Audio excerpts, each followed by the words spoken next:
Hey guys, welcome back to Andy's Dinosaur Reviews. Today we are going to take a look at the final of the newest 2020 Papo figures to hit Everything Dinosaur. Hopefully the final two will show up very soon, but this is one that I was really excited about because I actually love the sculpt on the original figure, which is again the same figure that we have here. This is the 2020 variant of their Parasaurolophus. And as I said, the older one I was a huge fan of, absolutely loved it. It actually gave me a very strong Jurassic Park vibe all the time with the way it appears, which is no surprise because Papo kind of sculpted quite a few of their older dinosaurs out in Jurassic Park fashion if you look back at like the Brachiosaurus and of course this Parasaurolophus, the standing T-Rex. There were definitely a few that were really Jurassic Park inspired, so I always did have a strong liking for the sculpt of this figure.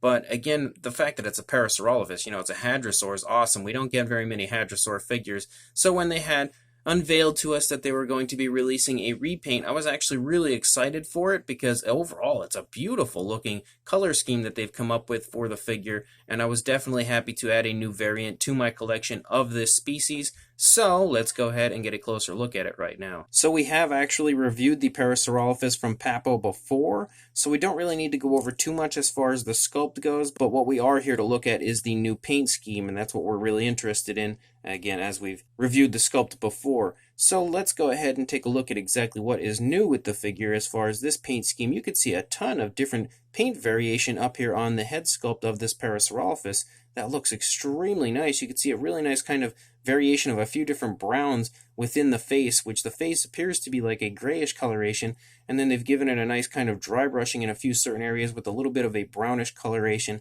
and then you see like a reddish color up here, and then you can also see that that as well has been dry brushed with kind of like a orangish brown in certain spots to bring the detailing out in that area as well. So quite a bit of paint variation included just here on the head sculpt alone. I think the head sculpt is beautiful overall. You have a nicely sculpted out ear back there, nicely sculpted out nostrils up here as well, and I love that they've even darkened the center of the crest here with like a brownish coloration that runs right along the center of the crest, and it looks super nice as well. The beak itself is painted with a nice brownish coloration and as well given a nice dark wash to bring that detail out quite beautifully overall.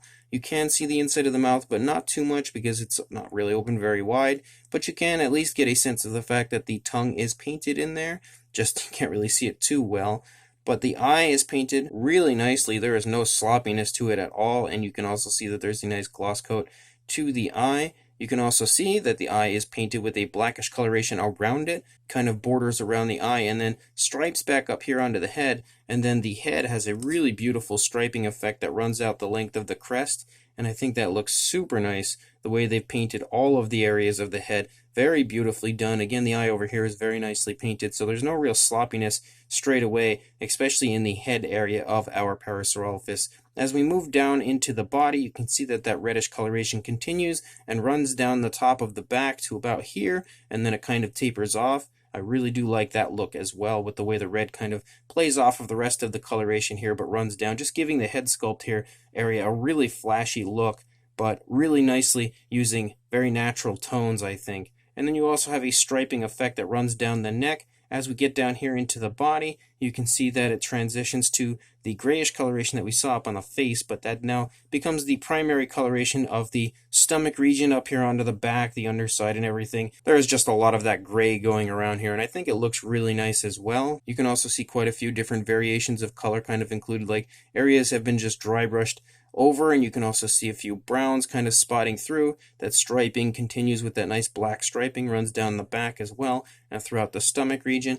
You can also see a nice dry brushing that's been done over here on the arms with, again, that brownish coloration. The nails are painted with what seems to be like a gray that's very similar to the coloration of the body. So I don't know if they actually had painted the nails out or if it's just kind of all that one same color. It's a little tough to tell because if they have actually painted the nails specifically, the tone they've given is very similar to what you see on the body, and same deal down here on the feet. It's all like a really nice gray. It kind of looks like maybe they've been glossed a little bit to make them look realistic and have that realistic shine to them. So I'm not sure if they've actually added any paint to the nails or not, but it still looks pretty good regardless. And again, you can see how nicely done the actual detailing of this figure is. It is a truly beautiful sculpt. But then once you get back into here, you can see it transition to a brown now, and the stripes continue to run all over the place. And then that brown again transitions to a little bit of a darker brown as we move down into the feet.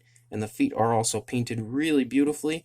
And then as we run out the length of the tail, that brown then transitions to more of a tan, and you have those stripes that continue to run out the length of the tail. And again, it's such a super flashy look, I think, for a Parasaurolophus, but they've done a great job of really painting the figure up with, again, so many different natural tones that really do look very good on this species overall. And that's one thing Papo can definitely be commended for, is the fact that they always choose, in my opinion, very nice naturalistic looking colors for their figures. And even with this one, again, giving it a super flashy look with all these stripes and everything all over the body, a few different variations of colors and everything included, it still looks super, super natural on the figure overall. So this repaint is actually quite gorgeous in my opinion, and I actually might like it even better than the original version. As far as the size goes, for a length, you are looking at around the 7.5-inch range, or about 19 centimeters for the length of our Parasaurolophus, and for a height, you are looking at about 4.5 inches, or around a little under actually the 12 centimeter range, or just a little higher than 11.5 centimeters. For a size comparison, there is Mr. Papo T-Rex, the Attack Pack Colovosaurus, and Robert Muldoon next to our Parasaurolophus. But I think if you are a Papo fan, at this point in time, you have probably either held a Papo Parasaurolophus in your hand, seen one at some point, or already own the figure from the original version, and you probably already have a pretty good idea of what the size is. Definitely really nicely sized Parasaurolophus. As per usual, they tend to give us this kind of tripod position as its tail is dragging on the ground.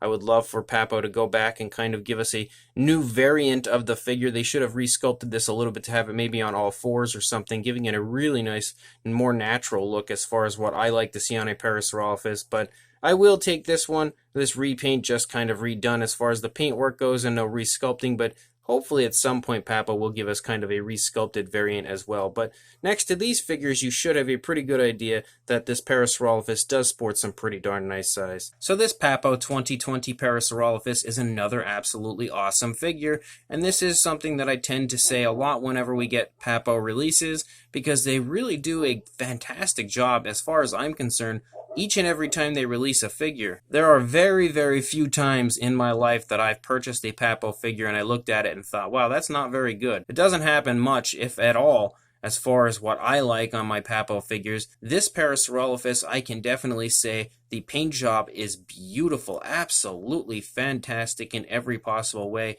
And again, this is actually probably one of my most anticipated releases for this year, just because I was so excited about having this beautiful looking Parasaurolophus in this really nice new paint job. And I am happy to say that the paint scheme here that they've gone with in the paint job, the application of the paint, has transitioned beautifully from the prototype to the actual factory released figure, and they have done a phenomenal job overall as far as I'm concerned.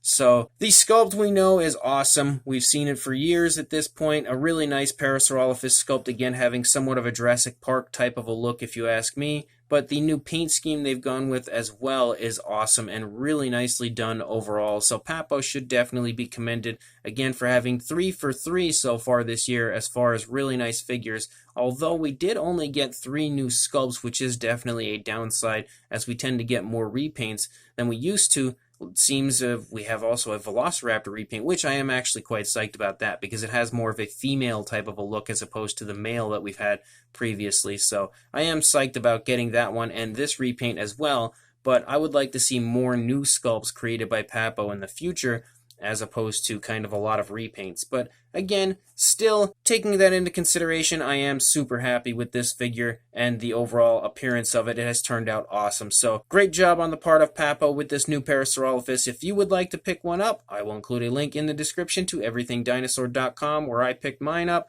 And you can go ahead, head over there right now. Again, link in the description. Go buy yourself a beautiful Parasaurolophus and make sure you like, comment, and subscribe. And I will see you in the next review. Thanks for watching.